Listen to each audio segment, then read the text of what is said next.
बहुत बहुत स्वागत है मैम आपका। थैंक यू जी, थैंक सो पहला सवाल मैम, इतनी दिग्गज हस्ती पद्म भूषण से जो सुसज्जित हैं डॉक्टर बरजिंदर सिंह जी, उनकी डॉटर होना, साधु सिंह जी की ग्रैंड डॉटर होना, तो किन्ना कुछ चैलेंजिंग सी जी और किन्ना के ईजी सी? ਚੈਲੰਜਿੰਗ ਇੱਦਾਂ ਸੀ ਕਿ ਜਦੋਂ ਵੈਨ ਆਈ ਵਾਸ ਬੋਰਨ ਔਰ ਜਦੋਂ ਹੋਸ਼ ਸੰਭਾਲਣੀ ਤਾਂ ਮੈਂ ਆਈ ਕੈਨ ਸੇ ਕਿ our childhood was like heaps of newspapers ਔਰ ਪੋਲੀਟੀਸ਼ੀਅਨਸ ਆ ਰਹੇ ਆ, ਲੇਖਕ ਆ ਰਹੇ ਆ, ਰਾਈਟਰਸ ਆ ਰਹੇ ਆ। ਮਤਲਬ ਮੈਂ ਆਪਣੀ ਮਦਰ ਨੂੰ ਤਾਂ ਹਮੇਸ਼ਾ ਕੰਮ ਕਰਦੇ ਦੇਖਿਆ, ਸਾਨੂੰ ਸੰਭਾਲਦੇ। But I used to be very confused ਕਿ ਬਾਕੀਆਂ ਦੇ ਫਾਦਰਸ ਉਹਨਾਂ ਦੇ ਸਕੂਲ ਵੀ ਆਉਂਦੇ ਆ, ਉਹਨਾਂ ਦੇ ਨਾਲ ਮਾਰਕੀਟ ਵੀ ਜਾਂਦੇ ਆ, but why not my father? ਅਸੀਂ ਕਦੀ ਨਹੀਂ ਦੇਖਿਆ because he was all the time busy. ਅੱਛਾ ਦੈਨ ਬਚਪਨ 'ਚ ਅਸੀਂ ਲੜਨਾ ਵੀ, ਕਿਉਂਕਿ ਸਾਡੇ ਟੀ ਵੀ ਆਈ ਥਿੰਕ ਉਦੋਂ ਚਿੱਤਰਹਾਰ ਜਾਂ ਇੱਕ ਅੱਧਾ ਸੀਰੀਅਲ ਆਉਂਦਾ ਸੀ, and he always used to ਥੋੜ੍ਹਾ ਸਿੱਖੋ, ਥੋੜ੍ਹੀ ਨੌਲੇਜ ਲਓ, ਥੋੜ੍ਹਾ ਨਿਊਜ਼ ਦੇਖੋ। ਮਤਲਬ ਵੀ ਯੂਜ਼ ਟੂ ਫਾਈਟ, ਪਰ ਚਲੋ slowly with time, when actually we started getting mature and after joining the newspaper, that time I realized ki it is such a big responsibility, and to maintain it is even more responsible job. And what he was trying to do is, since my childhood I used to see, because he did not even remember our class, asi kedi class chunde si, he was totally dedicated to media, newspaper, because ਉਹਨਾਂ ਨੂੰ ਇਹ ਸੀ ਕਿ ਬੇਟਾ ਜੋ ਮੇਰੇ father ਨੇ ਬੂਟਾ ਲਾਇਆ ਮੈਂ ਉਹਦੇ ਨੂੰ ਬਹੁਤ ਜਸਟੀਫਿਕੇਸ਼ਨ ਦੇਣੀ ਆ ਔਰ ਲੋਕ ਮੇਰੇ ਵੱਲ ਦੇਖਦੇ ਆ। So this was the thing which started developing in a this thing ਕਿ ਸਾਨੂੰ ਜੇ ਸਮਾਜ ਕੁਛ ਰਿਸਪੋਂਸਿਬਿਲਿਟੀ ਹੀ ਸ਼ੋ ਕਰਨੀ ਪੈਣੀ ਹੈ। This journey till today I am seeing we are facing challenges. ਪਾਪਾ faces challenges because he stands to his principles, and he has taught us one thing कि बेटा कुछ भी हो जाए credibility अपनी नहीं lose करनी, and you have to steadfast to your principles, don't compromise with them. इस बात पे जोरदार तालियां हो सकती हैं, क्योंकि सरदार चरणजीत सिंह चन्नी जी भी यही कहते हैं कि जहां उसूलों पे आंच आए वहां टकराना जरूरी है। As a journalist, how do you manage to balance your work and your family? Yes, this is a very promising question. Earlier I used to face a problem because when you're unmarried, you don't have those responsibilities. But once you get married, and then next is you have kids. So I used to cry sometimes कि मैं बच्चे छोड़ के जाना, and they were so small. But thanks to my family, especially my mother-in-law. My mother is also local only, but my mother-in-law, my husband, everyone supported so much that I could work. I could do justice to my work. Then to my kids, I never let them feel this, because when they used to come from school, I used to come. I used to be present on their every occasion. I myself you never used to sleep early, only to spend time with them. So I think at that stage you have to really sacrifice your sleep, your outings. But after that stage, when the kids grow and you achieve a bit of you have experience, then you outpass those things. But earlier sacrifices are very important and they have to be done. तो भाई balance बनाना है, और balance थोड़ा सा sacrifice करके ही होगा। सो उम्मीद करती हूँ मैम से ये लाइफ लेसन आप लेकर ही साथ जाएंगे। मैम अगले सवाल की तरफ बढ़ते हैं कि when you were a kid, what were your life goals? क्या बनना चाहती थी जब आप छोटी थी? One day I was studying for my PMT, जो medical exam होता है PMT, after 12th. So पापा comes to me कि तू की कर रही है? मैं कहा मैं तो PMT देने, कहने नहीं तू तो मेडिकल नहीं करना। मैं कहा पहला दसना सी, मैं तो 2 साल लगाते। इसे मैंने नहीं पता, पर तू ये नहीं करना। So this what I was telling my daughter कि बेटा जे मैं उदों की गल ना मनी होंदी ते आज मैं अपना ऑफिस ना देख रही होंदी। One he said कि नहीं करना, I closed my book. मैं कहा नहीं, मैं उन PMT नहीं, then I did BSc Economics, then I did MIT, because he had in his vision that I will join the office. So I tell this to my kids कि बेटा तुसी हुन साडी उस लेवल की गल नहीं मानते, you keep your point, but it is so important to listen to parents if they say something, नहीं तो I would have been taking care of my people. एक और बात यहाँ निकल के सामने आती है कि जो बच्चे आज्ञाकारी होते हैं, माता पिता की बात मानते हैं, वो कहीं ना कहीं कुछ ना कुछ बन ही जाते हैं, तो आज्ञाकारी बनना ज़रूरी है। ये भी एक लाइफ लेसन हमने फायरसाइड चैट से आज सीखा मैम से। What contribution my grandfather had to Punjabi, to Punjab, then my father, and now maintaining that legacy, it is like a challenge and I can say a blessing also for us that we have to maintain a legacy. I always say कि अगर ਅਸੀਂ ਇਹਨਾਂ ਦਾ 10% भी बन जाइए ना, so this means we have achieved our goal. So Ajit is ਜਿਹਨੂੰ ਕੋਈ ਜਿੱਤ ਨਹੀਂ ਸਕਦਾ, so we try our best कि we also work hard so much that we make him happy because now times have changed. There was a time of print media, then slowly digital started coming. So digital is very different from print. So when just it started, digital शुरू होया ते ਅਸੀਂ थोड़ा बहुत you know ना मसाला and all. then पापा ने एक दिन मीटिंग की थी, सारे ਨੂੰ ਬਿਠਾ ਲਿਆ कि मैं ਅੱਜ आखिरी बार और पहली बार ਗੱਲ ਕਹਿ ਰਿਹਾ, जो credibility मैं print ਚ maintain ਕੀਤੀ ਆ ਉਹ web ਵਿੱਚ maintain ਕਰਨੀ ਆ, ਭਾਵੇਂ ਤੁਹਾਡੇ views ਹੁੰਦੇ ਆ ਨਾ, ਮੈਨੂੰ ਇਸ ਚੀਜ਼ ਦਾ ਮਤਲਬ ਨਹੀਂ, ਭਾਵੇਂ ਤੁਹਾਨੂੰ ad web ਚ ਆਂਦੀ ਆ ਨਾ, ਬਟ ਉਹ ਜੋ ਅਜੀਤ ਆ ਉਹ ਅਜੀਤ ਹੀ ਰਹੇਗਾ, ਉਹਨੂੰ digital ਚ change ਕਰਨ ਦੀ ਕੋਸ਼ਿਸ਼ ਨਾ ਕਰਨਾ। so till from that day till now my team tells me also कि मैम देख लो उन्होंने दी वीडियो ज़्यादा चल गई बिकॉज उन्होंने दी हेडिंग कितनी क्रिस्प सी, मसालेदार सी। मैं कहनी नहीं, तुसी अजीत नू क्रेडिबिलिटी नू उतना ही मेंटेन करना है, असी ये तो अलग नहीं। I wanted to ask you, in your experience, how is society currently addressing the safety of women and in violence or towards the women? Ishmita, this is a very good question. You know, I feel very sad, to be very clear. I look after Nari Niketan also. The society, we are studying in good colleges, good institutions. We say we are very modern, we wear modern clothes. But you know, there is a big and a larger section of society who still treats girls as a burden. And they, from the childhood, the girl faces so much that it develops in her personality.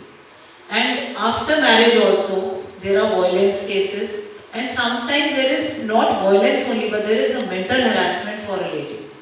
And the reason is this, that section of the society, they need to be very educated, they need to educate their sons. Because what boys, especially rural side, I'll say, what they see in the society, how their ancestors have been treating women, they continue with the same thing. But this thing has to be, the chain has to be broken when the sons are educated how to treat a daughter. You might have seen the difference yourself in educated families and uneducated families, there is a difference. So even if we are modern, girls cannot move out at night alone. I have seen many countries, you take Dubai, you take Singapore, they are very small countries, but the woman is very safe there. But I still say not in India. My daughter, I don't send her alone to anyone's house. Time is not like that. The society needs to be really educated and change, their mindset has to be changed. Now this is, I am talking about uneducated families. At higher levels, when people work, when you go in some organization, there is also harassment of lady because men, they cannot take, their ego is hurt that how can she move ahead from us. So society has to be really educated, and I think it is everyone's joint task which has to be done. We as media, some NGOs, government, I see many institutions do that, organizations, they have to do this to educate the people, boys, that you have to respect a lady. I'll tell you my example. I have a son, I have a daughter. My father told my son the first day, he was very small, my daughter slapped him. He went trying to my father कि नाना जी तुसी क्या सी इनू मारना नहीं हो मैनू मार दिया। My father said बेटा वो तेनू मारे भी तू फिर भी नहीं उन्हें मारना।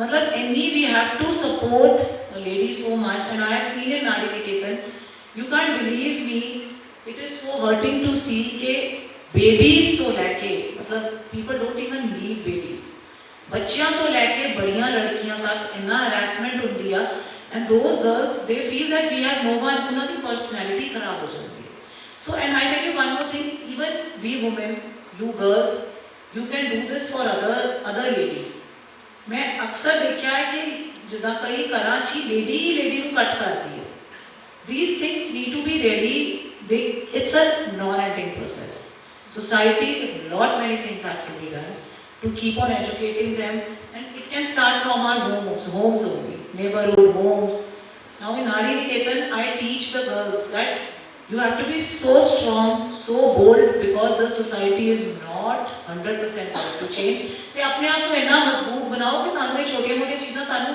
ਮੈਂਟਲੀ ਤੁਸੀਂ ਫੇਸ ਕਰਨ ਲਈ ਤਿਆਰ ਹੋ This is what I can say.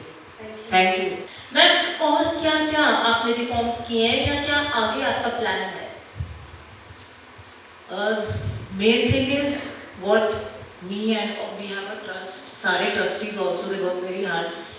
Main thing what we feel is when some child or a girl enters this complex, that is their home. कोई कमी नहीं आनी. Starting from food to clothes, we don't take old clothes, we don't take old things. Everything should be new. If I show you some of the picture of the girls how they dress up there, then you cannot once guess. कोई कमी नहीं education. One thing what I tell them कि बेटा तानू कोई कमी नहीं आएगी पर तुसी कोशिश ही करनी है कि तुसी अपने आप को इस लायक करना है कि we feel proud of you. Now the eldest girl we have there, she has done her MBA. I told her, beta, you have to do a job. Now she's doing a job in Jalandhar. A big round of applause. This is a classic example of women empowerment. So I tell them, beta, अपने पैरों पे तुझे खड़े होना है. Mentally, we try our best to make them mentally strong. कि कल नू you have to face many challenges. You have to be prepared for that. देखो challenges सब नू आने हैं. And it is a never ending. Even we face, you might be facing. So अपने आप को बस स्ट्रॉन्ग रखो और I feel very sad to see even in media या सुनदियाँ कि इवन ताड़ी एज के बच्चे they take a wrong step why I always tell my girls this thing कि बेटा ये सोल्यूशन नहीं है every day stand in front of the mirror and say to yourself कि God today's lesson what you are going to exam going to give me I will pass it I try my best और मैं ये कहती हूँ बच्चे 2 number काट ले लो पर अपना डिसिप्लिन लाइफ का अपनी आप मैनरिज्म और ये चीज़ा जरूर ना रखो this is what we try to teach them because of her different background तो आए हैं so it is a challenging thing to make the girls happy also and to convince them also so Good job, ma'am. Good job. We are violent in our speech, in our actions, in our thoughts. So violence वो कहीं ना कहीं एक individual से निकल के family में, society में, नेशन में आती है और फिर फसाद होते हैं. तो मैम इस चीज़ को आप कैसे देखते हैं?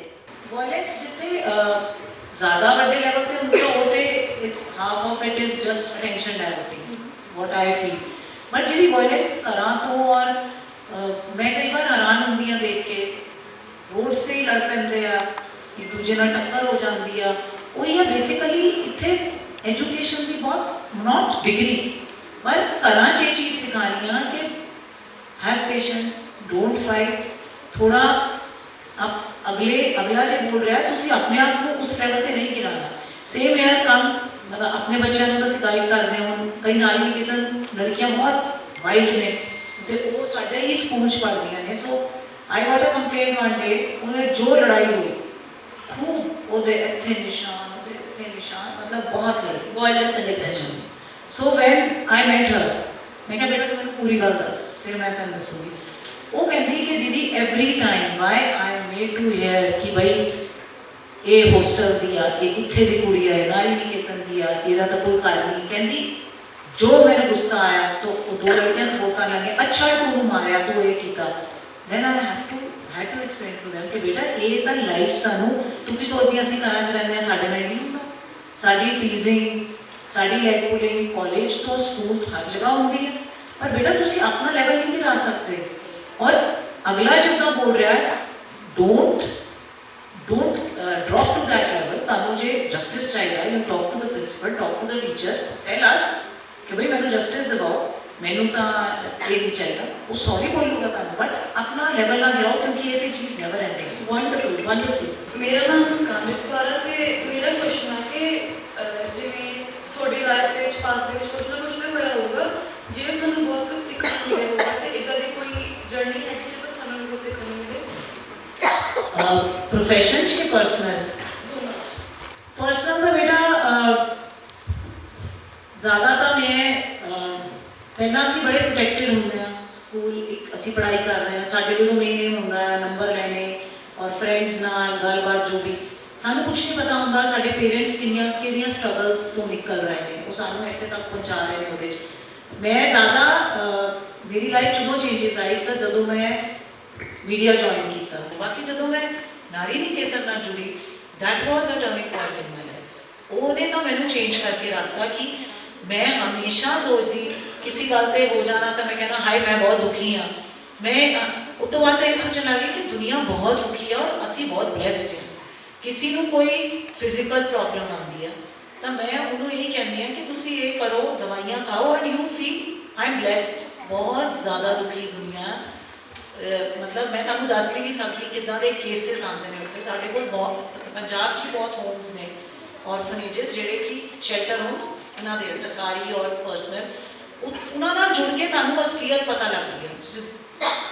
किसी ने जो कोई अमृतसर जाए ना तो माना वाला पिंगलवाड़ा है रस्ते उत्थे जरूर जाके आए।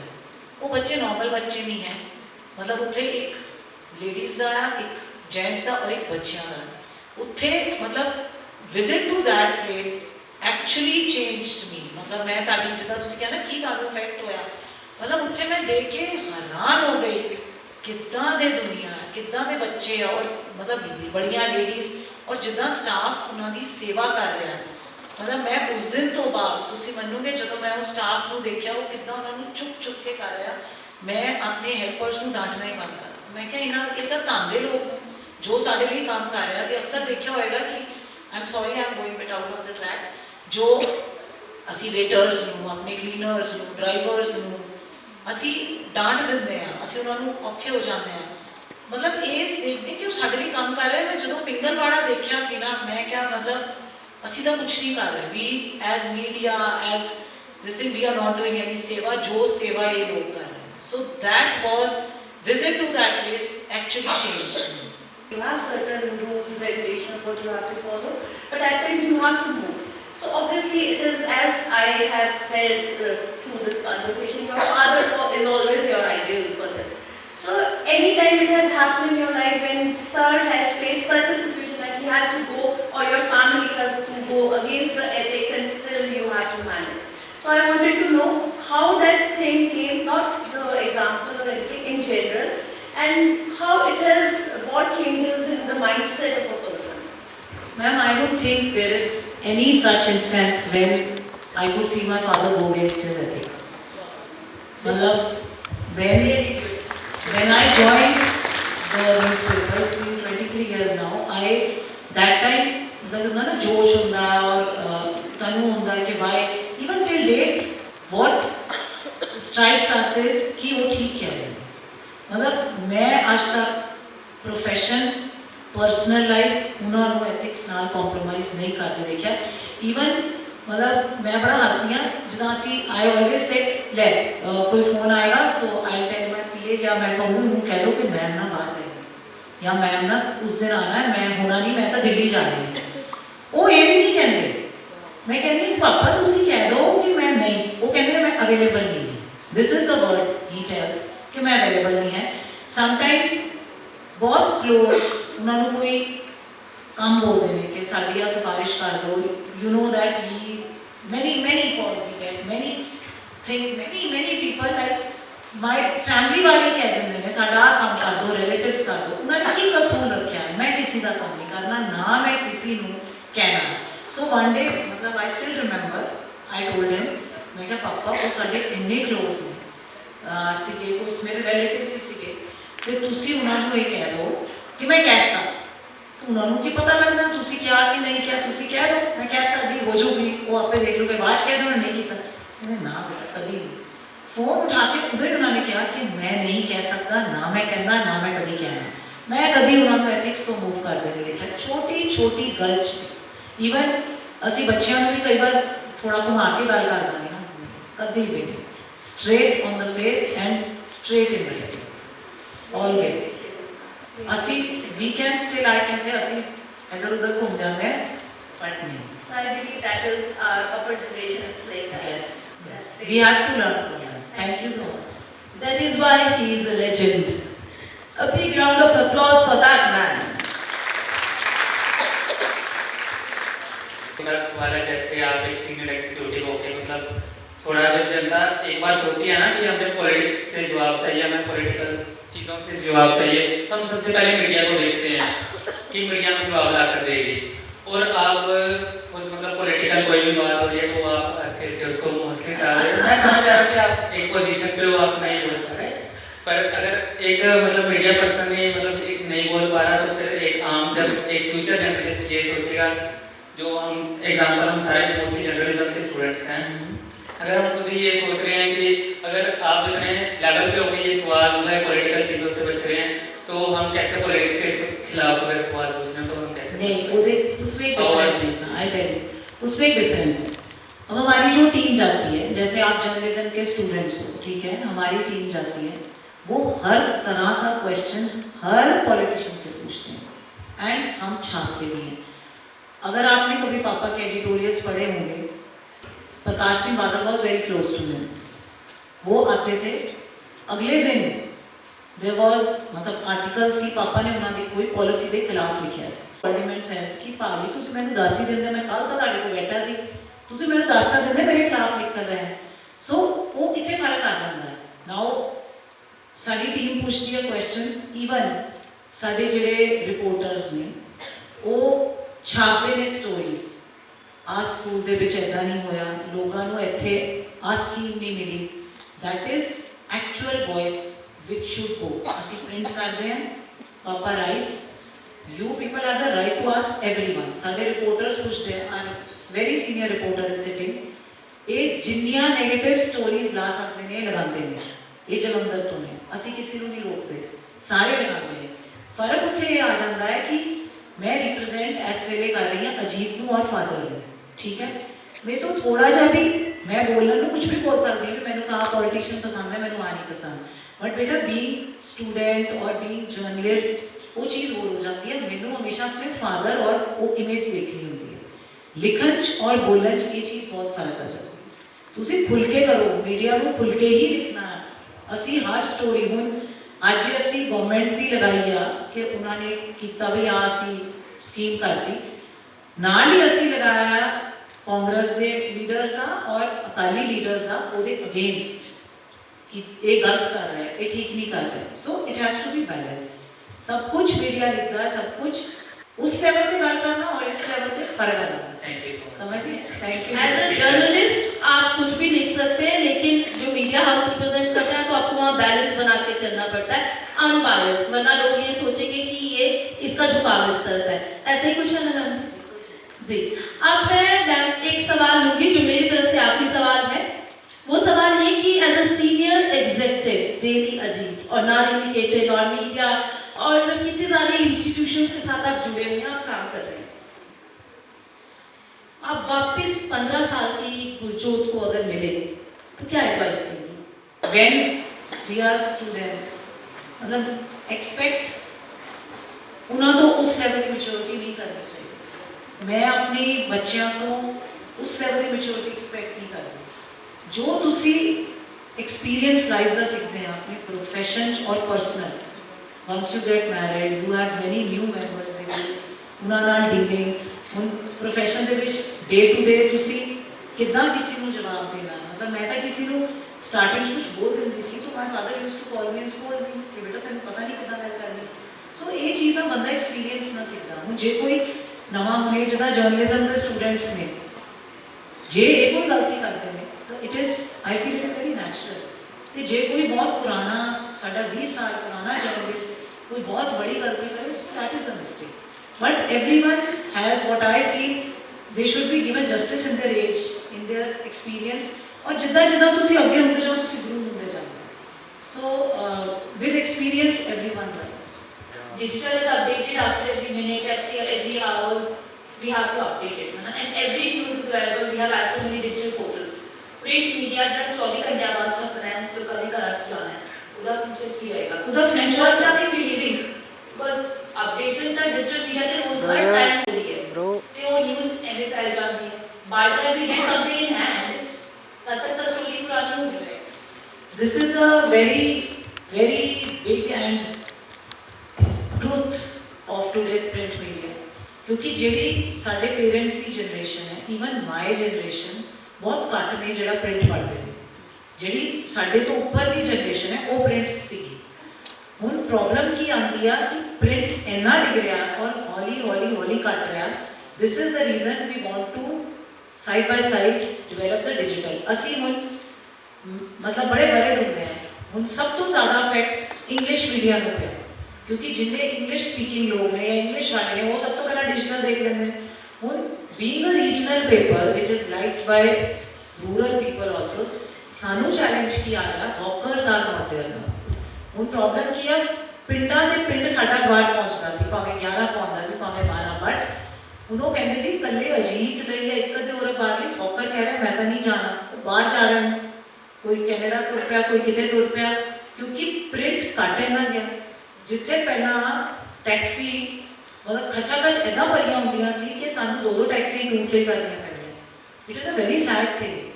ਪ੍ਰਿੰਟ ਉੱਥੇ ਤੱਕ ਹੀ ਹੈਗਾ ਹੈ ਜਿੱਥੇ ਤੱਕ ਸਾਡੀ ਜਨਰੇਸ਼ਨ ਪੁੱਛ ਹੈ. ਅਗਲੀ ਜਨਰੇਸ਼ਨ ਤੋਂ ਤਾਂ ਅਸੀਂ ਐਕਸਪੈਕਟ ਹੀ ਨਹੀਂ ਕਰਦੇ. ਇਹਦੇ ਲਈ ਸਾਨੂੰ ਡਿਜੀਟਲ ਨਾਲ ਕਰਨਾ ਪੈਣਾ, ਬਟ ਡਿਜੀਟਲ ਦੀ ਉਹ ਕ੍ਰੈਡੀਬਿਲਿਟੀ ਨਹੀਂ ਹੈ ਜੋ ਪ੍ਰਿੰਟ ਦੀ ਸੀ. This is a big loss to not even India, to all over the world. Print ਦੀ ਕ੍ਰੈਡੀਬਿਲਿਟੀ ਸੀ, ਪ੍ਰਿੰਟ 'ਚ ਲਿਖਣਾ ਸੀ. ਡਿਜੀਟਲ ਦਾ ਤਾਂ ਕੋਈ ਵਾਲੀ ਵਾਰਸ ਨਹੀਂ. ਇੱਧਰੋਂ ਕੋਈ ਉੱਠ ਕੇ ਬੋਲਦਾ ਹੈ, ਕੋਈ ਇੱਧਰੋਂ. ਤੁਸੀਂ ਬਾਹਰ ਤੁਰ ਕੇ ਜਾ ਰਹੇ ਹੋ, ਉਹਨੇ ਬੁਲਾ ਦੇਣਾ ਜੀ ਆਹ ਇੱਦਾਂ ਹੋ ਰਿਹਾ, ਮਤਲਬ ਕੋਈ ਹੈ ਨਹੀਂ. But this time has changed and we are actually very sad for this. ਅਸੀਂ ਤਾਂ ਕੋਸ਼ਿਸ਼ ਕਰਦੇ ਹਾਂ ਆਪਣੇ ਰਿਪੋਰਟਰਸ ਨੂੰ ਪਿੰਡਾਂ ਤੁਸੀਂ ਕਿਸ ਤਰ੍ਹਾਂ ਪਹੁੰਚਾਓ, ਸਟਾਲ ਕਰੋ, ਬਟ ਜਿਹੜਾ ਯੂਥ ਹੈ ਪੰਜਾਬ ਦਾ ਉਹ ਹੁਣ ਉਸ ਲੈਵਲ ਦਾ ਕੰਮ ਨਹੀਂ ਕਰਦਾ. ਉਹ ਕਹਿੰਦੇ ਅਸੀਂ ਤਾਂ ਜਾਂ ਬਾਹਰ ਜਾਣਾ ਹੈ ਜਾਂ ਅਸੀਂ ਆਹ ਕਰਨਾ ਹੈ ਜਾਂ ਉਹ ਕਰਨਾ. So print is really facing a very bad time and ਅੱਗੇ ਆਉਣ ਵਾਲਾ ਟਾਈਮ ਕਾਫੀ ਘੱਟ ਹੈ. ਇੱਕ ਪਾਸੇ ਮੈਂ ਪਾਪਾ ਨੂੰ ਕਹੂੰਗੀ ਕਿ ਇਹ ਕਹਿੰਦੇ ਆ ਜੀ ਮੇਰੀ ਖਬਰ ਲੱਗ ਜਾਏ, ਮੇਰਾ ਆਰਟੀਕਲ ਲੱਗ ਜਾਏ, ਮੇਰਾ ਹੋ ਜਾਏ, ਤੇ ਉਹ ਵੀ ਤਾਂ ਪ੍ਰਿੰਟ 'ਚ ਹੀ ਲੱਗ ਰਿਹਾ ਨਾ. ਪ੍ਰਿੰਟ ਅੱਜ ਕੱਲ੍ਹ ਡਿਜੀਟਲ ਦੇ ਨਾਲ ਹੀ ਚੱਲ ਸਕਦਾ, ਬਟ ਪ੍ਰੋਬਲਮ ਹੋਈ ਆ ਅਗਲੀ ਜਨਰੇਸ਼ਨ ਨੇ ਤਾਂ ਬਿਲਕੁਲ ਵੀ ਨਹੀਂ ਲੈਣਾ print. So it's a big challenge. Ma'am मेरा तो ये क्वेश्चन है कि एज अ गर्ल सानू कहा जाता है कि थोड़ी गल करनी है, ताकि टोन जी पोलाइटली होनी चाहिए, असली सॉफ्टली गल करनी है, एग्रैसिव नहीं होना है. तो सानू कदे यह जे इंस्ट्रक्शंस मिलिया हो मीडिया हाउस में, या तुसी कदे यह जे इंस्ट्रक्शंस दित्तियां हो? बेटा मैनू तो आज तक मेरे मदर बोलते हैं, मैं की दसा. मेरे मदर इन लॉ ने नहीं कभी बोलिया. मेरे मदर हमेशा बोलते हौली बोल, तू किदा बोल रही है, ऐदा बोल रही है, अजे तक बोलते हैं मैनू. बाकी तुसी प्रोफैशन च गल कर रहे हैं कि पर्सनल? नहीं बेटा, प्रोफैशन 'ਚ ਇਹ ਹੁੰਦਾ ਹੈ ਕਿ ਜਿਹੜਾ ਤੁਹਾਡਾ ਕੋ EMPLOYEES ਹੁੰਦੇ ਆ ਤੁਹਾਡੇ ਨਾਲ ਦੇ ਕੰਮ ਕਰਨ ਵਾਲੇ, ਉਹਨਾਂ ਨਾਲ ਤਾਂ ਮਤਲਬ ਤੁਸੀਂ ਜਿੰਨਾ ਆਪਣਾ ਸੌਫਟ ਐਟੀਟਿਊਡ ਰੱਖੋਗੇ ਉਨਾ ਹੀ ਅੱਛਾ. ਜੇ ਤੁਸੀਂ ਉੱਚੀ ਗੱਲ ਕਰ ਰਹੇ ਆ ਤਾਂ ਉਹ ਤਾਂ ਮਜ਼ਾਕ 'ਚ ਹੀ ਹੋਏਗੀ, ਤਾਂ ਉਹ ਤਾਂ ਸਭ ਲਾਈਕ ਕਰਦੇ ਨੇ. ਬਟ ਜਿਹੜੀ ਇਹ ਗੱਲ ਹੈ ਕੁੜੀਆਂ ਹੌਲੀ ਬੋਲਣ ਜਾਂ ਉਹ ਕਰਨ, ਉਹ ਤਾਂ ਇੱਕ ਲੈਵਲ ਤੱਕ ਸੁਣੋ ਤੇ ਹਾਂਜੀ ਹਾਂਜੀ ਕਰ ਦਿਓ. ਹੁਣ ਮੈਂ ਆਪਣੇ ਮਦਰ ਨੂੰ ਹਰ ਵਾਰ ਕਹੂੰਗੀ ਹੁਣ ਆ ਕੇ ਨਾ ਕਹੋ ਮੈਨੂੰ ਇਹ ਗੱਲ, ਹੁਣ ਤਾਂ ਹੁਣ ਕੀ ਰਹਿ ਗਿਆ ਵੀ. ਤੋ ਇਟਸ ਔਨ ਡਿਫਰੈਂਟ ਫੇਜ਼ਸ. ਹੁਣ ਜੇ ਡਿਸਿਪਲਿਨਿਕ ਆਰਗੇਨਾਈਜੇਸ਼ਨ ਤੁਸੀਂ ਕੰਮ ਕਰ ਰਹੇ ਹੋ, ਉੱਥੇ ਕੋਈ ਵੀ ਸ਼ੋਰ ਪਾਉਂਦਾ ਨਹੀਂ ਨਾ ਅੱਛਾ ਲੱਗਦਾ. It's not for females. Mails ਲਈ ਉੱਚੀ ਉੱਚੀ ਕੋਈ ਲੜਾਈ ਨਹੀਂ ਕਰ ਸਕਦੇ. ਯੈਸ, ਜਿੱਥੇ ਬੋਲਣਾ, ਜਿੱਥੇ ਲੋੜ ਹੈ ਉੱਥੇ ਜ਼ਰੂਰ ਬੋਲੋ. ਲੜਕੀਆਂ ਨੂੰ ਬਹੁਤ ਥਾਵਾਂ 'ਤੇ ਬੋਲਣ ਦੀ ਲੋੜ ਪੈਂਦੀ ਹੈ. ਉੱਥੇ ਕਦੀ ਚੁੱਪ ਨਾ ਹੋ, ਉੱਥੇ जितना एग्रेसिव हो सकते हो कि अगला डर जाए, मतलब डरा के वो सिचुएशन तो डरा के निकले.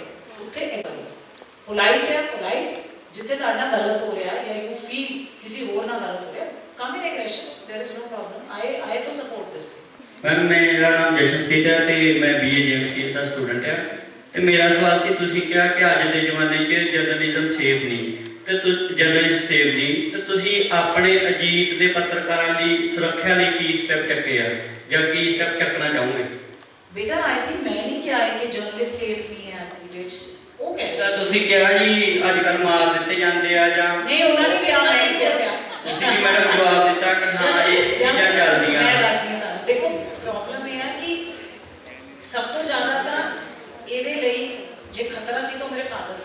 क्योंकि वो टैररिज्म वेले भी वो खुल के लिखते सी, उन्होंने खुल के थ्रेड्स आते सी।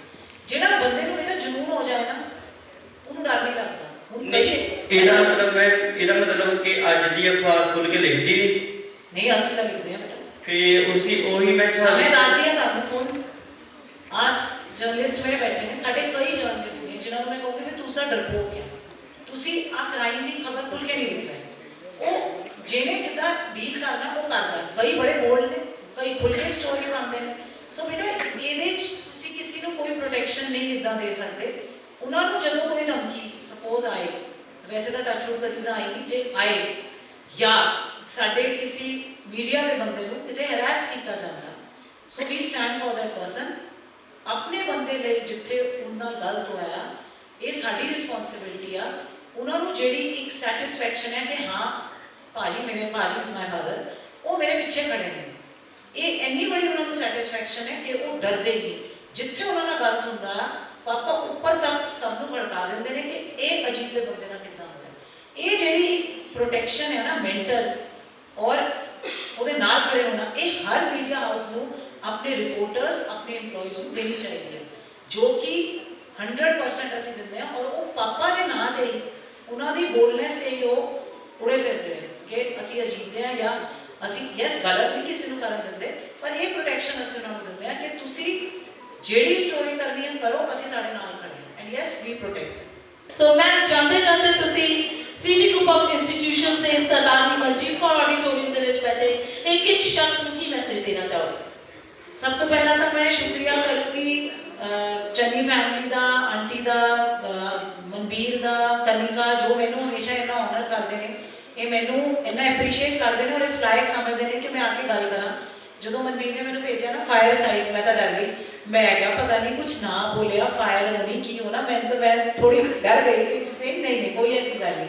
बाकी it's an honour for me always and मैं ना हमेशा मौके लभदी हाँ मैं कि ना मैं बच्चों नाल इंटरैक्ट करा, बच्चों नाल गल करा, क्योंकि मैनू पता नहीं छोटी अपने तो छोटी जनरेशन नाल बड़ा लगाव होंदा कि ये अजे उस स्टेज ने ये जिन्ना सीख रहे हैं ये सीख लैन। मैनू वैसे ही लड़कियां तो बहुत प्यारियां ने, सॉरी मेरी इदा की कोई इंटेंशन नहीं, बट मैनू मेरा बैंड ही लड़कियां वाला है, मतलब बहुत ज़्यादा कि कई बार मेरा बेटा कहता है मम्मा तुसी हर डॉटर डे ते हर गर्ल डे ते लिखते हैं, मतलब तुसी बॉयज़ का, मैं क्या नहीं बेटा सॉरी माइंड ना करी, बट मैं लड़कियां वाला मेरी बहुत बैंड होती है, क्योंकि मैं चाहती हूँ कि लड़कियां नाल कभी कोई गलत ना होए, लड़कियां नाल भी ना होए, बट क्योंकि तुसी सारी आने वाली जनरेशन है, तुहाडे ते बहुत रिस्पॉन्सिबिलिटी है इन द सेंस कि बेटा एक तो कभी भी तुसी सारे डिफरेंट स्टेट्स तो आते हैं, अपने कल्चर को अपनी रूट्स को कभी ना भूलियो। हूँ कई बार मैं देखती हूँ यूनिवर्सिटीज़ या कॉलेजेस के प्रोग्राम्स बच्चे अपना अपना फैसटिवल मना रहे हैं, तो तुहानूं खुशी होंदी होएगी, तुसी डिस्ट्रीब्यूट करते हैं शेयर करते हैं, ये चीज़ां अपनी लेगेसी अपना रूट कभी नहीं भुलना। जिन्ने मर्जी तुसी ऊपर चल जाओ, जेड़े मर्जी विदेश चल जाओ, अपनी रूट्स ना भूलो। और बेटा कभी भी अपसैट होंदे कोई गलत कदम ना चुको, ये सब तो बड़ा दुख असी अपने पेरेंट्स को दे के जाते हैं। और जदों I was not married I always used to think कि हाय मेरे मदर की सोचूगे, मेरे इतने घट आए नंबर, मेरे फादर की सोचूगे, बट जो मैं एक मदर बनी मैं सोचा मैं कितना गलत सोचती सी। वो चाहे सब डांटते भी आ बट उन्होंने कोई इंटेंशन नहीं होती। और बेटा अपने अपने जहन के अंदर अपनी पर्सनैलिटी डिसिप्लिन जरूर रखो, discipline of your habits, discipline of your eating, discipline of mannerism, और हमेशा कोशिश करो जिंदगी एक दूसरे की रिस्पैक्ट करो। लड़कियों को मैं ज़्यादा कहूँगी हर स्टेज पे जो ताड़ी लाइफ च लड़की आ, ताड़ी मदर, ताड़ी सिस्टर, ताड़ी फ्रेंड, ताड़ी वाइफ, उन्होंने बहुत मौके दो, उन्होंने समझो और अपने आप तो किसी को घट ना समझो। ऑलवेज ट्राई टू बिकम मतलब रीजन फॉर समवन स्माइल। तुसी अपने तो छोटे नू, अपने तो उस बंदे नू जिहड़ा तुहाडे तो वीक है उसकी हेल्प करो, और तुसी देखो तुहाडी पर्सनैलिटी इदां ही बूस्ट हो जाती है। Always try to help someone, be humble, और यस इंजॉय पूरा करो लाइफ में, क्योंकि ये स्टेज दोबारा नहीं आती। बट अपना एम अपना गोल जरूर रखना, और हमेशा ऐसा काम करो कि तुहाडे पेरेंट्स, तुहाडे टीचर्स तुहाडे तो मान महसूस करन। हमेशा नंबर सब कुछ नहीं होंगे, ਨੰਬਰਾਂ ਦੇ ਪਿੱਛੇ ਆਪਣਾ ਅਪਸੈਟ ਨਾ ਕਰੋ, ਆਪਣੀ ਮਿਹਨਤ ਕਰੋ ਬਸ, ਔਰ ਲਾਈਫ 'ਚ ਇੱਕ ਅੱਛੇ ਇਨਸਾਨ ਬਣਨ ਦੀ ਕੋਸ਼ਿਸ਼ ਕਰੋ। Thank you so much. Thank you so much. Ajit Punjabi the authentic ਖਬਰਾਂ ਦੇ ਲਈ ਸਬਸਕ੍ਰਾਈਬ ਕਰੋ ਅਜੀਤ ਵੈਬ ਟੀਵੀ ਅਤੇ ਤਾਜ਼ੀ ਖਬਰਾਂ ਦੀ ਨੋਟੀਫਿਕੇਸ਼ਨ ਪਾਉਣ ਦੇ ਲਈ ਬੈਲ ਆਈਕਨ ਤੇ ਕਲਿੱਕ ਕਰੋ।